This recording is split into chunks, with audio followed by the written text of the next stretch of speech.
In this video, we are going to talk about S&P 500 Index. So before starting, please like this video and subscribe to this channel for our future updates.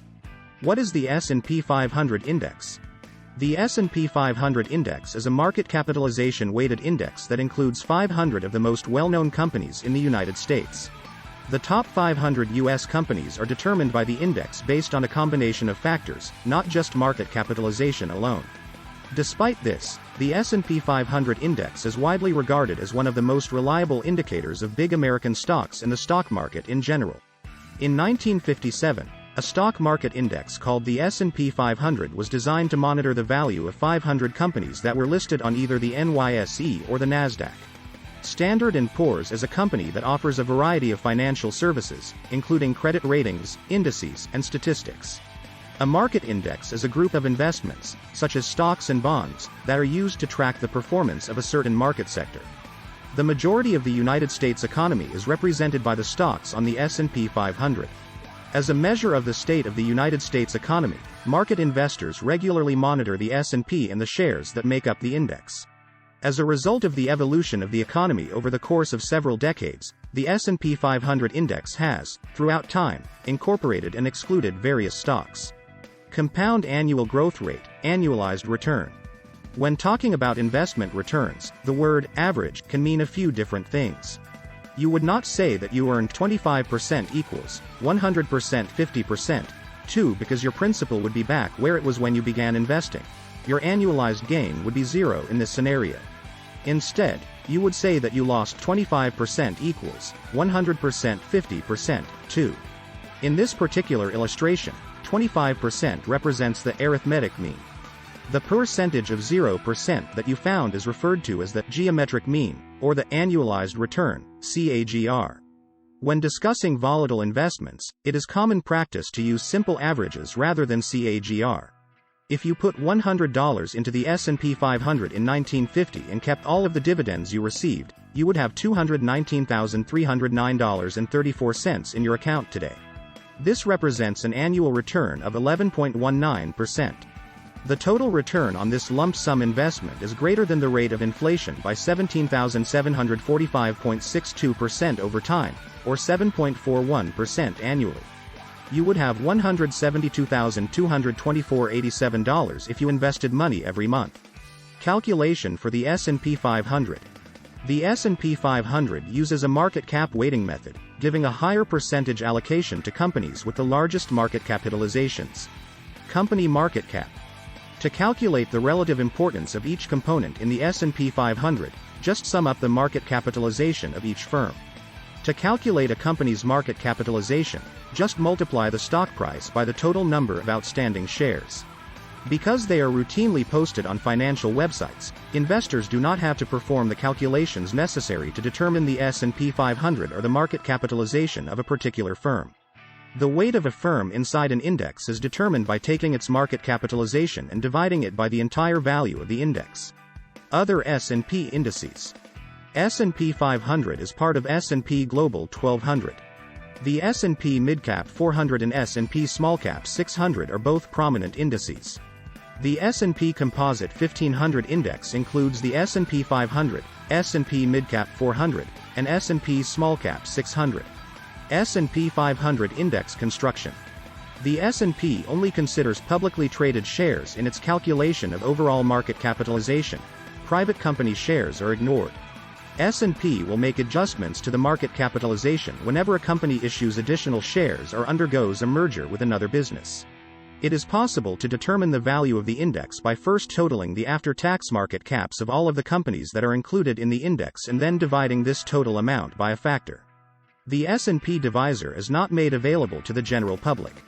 Investors who are informed about the index weighting of the companies in which they invest will benefit. We are able to evaluate whether or not a particular stock's movement in either direction, up or down, will have an impact on the index. If a firm has a weighting of 2%, then the company will have a higher impact on the index than a corporation that has a weighted of 10%. One of the most frequently referenced indices is known as the S&P 500. This is due to the fact that it is comprised of the 500 largest publicly traded companies in the United States.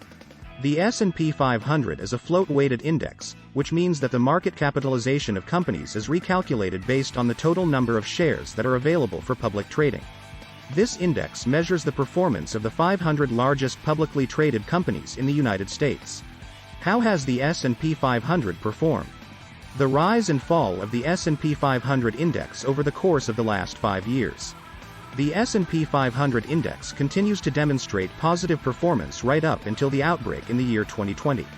In January of 2022, the index reached a new all-time high of 4,800, having more than quadrupled in value in slightly less than 2 years. The cost of the index is arrived at by taking the total market capitalization of all of the companies that are included in the index and dividing that number by a base value of 100. This gives the price of the index. The S&P 500 went through a dramatic decrease in 2022 as a direct result of the challenges that were present in the macroeconomic environment. The significant rise in inflation has brought about an increase in interest rates, which has, in turn, had an effect on the growth stocks that are traded in the United States. The slowdown in advertising for information technology companies can be attributed to both falling consumer expenditure and complex geopolitical conditions. The manager of investment research at Redmayne Bentley, Alistair Power, estimates that the index has experienced a loss of 17% so far this year. However, despite the fact that investors in the pound have had their losses reduced to 2% as a result of currency moves, sterling's drop in comparison to the long-term strength of the dollar has not been stopped. The new economic policies implemented by the new Prime Minister in order to combat the crisis in the cost of living and worries of a recession caused the pound to plummet to its lowest level in relation to the US dollar since 1985. The crisis in the cost of living occurred as a direct result of the previous Prime Minister's economic policies. As a direct consequence of this development, the monetary worth of the investments in the United States that are owned by UK investors has increased. The Nasdaq index, which is heavily weighted toward technology companies, has also experienced a decrease in 2022, whereas the FTSE 100 has been more resilient. The Nasdaq index is heavily weighted toward technology companies. It has only decreased by 3% so far this year as a result of investor demand for protective shares, such as those in the consumer staples, utility, and healthcare industries. How to invest directly in the S&P 500? Theoretically, investors have the option of purchasing shares in any or all of the companies that make up the S&P 500. Because it would currently cost more than $1,800 to purchase just one share in each of the top 10 companies, this endeavor requires a significant time commitment. Because of the expenses associated with trading shares, as well as the requirement to rebalance holdings in order to take into account changes in the relative market capitalizations of the companies, this option would be costly to pursue. Consequently, rather than investing directly in the S&P 500, an investor may find it to be a more cost-effective and convenient choice to purchase an exchange-traded fund or an index fund, ETF. Investing indirectly via an index fund. The performance of an index is attempted to be replicated by index or tracker funds by the process of buying and selling all of the shares that comprise an index in the same proportion as their individual market capitalizations. These passive funds, on the other hand, are effectively managed by a computer algorithm, in contrast to active funds, which have a fund management staff that strives to outperform an index through research and stock selection. As a direct consequence of this, the annual management fees associated with passive funds are typically far lower than those associated with active funds. According to the trading platform AJ Bell, the average charge for North American passive funds is merely 0.1%, in contrast to the 0.9% charge that is typical for active funds in this area.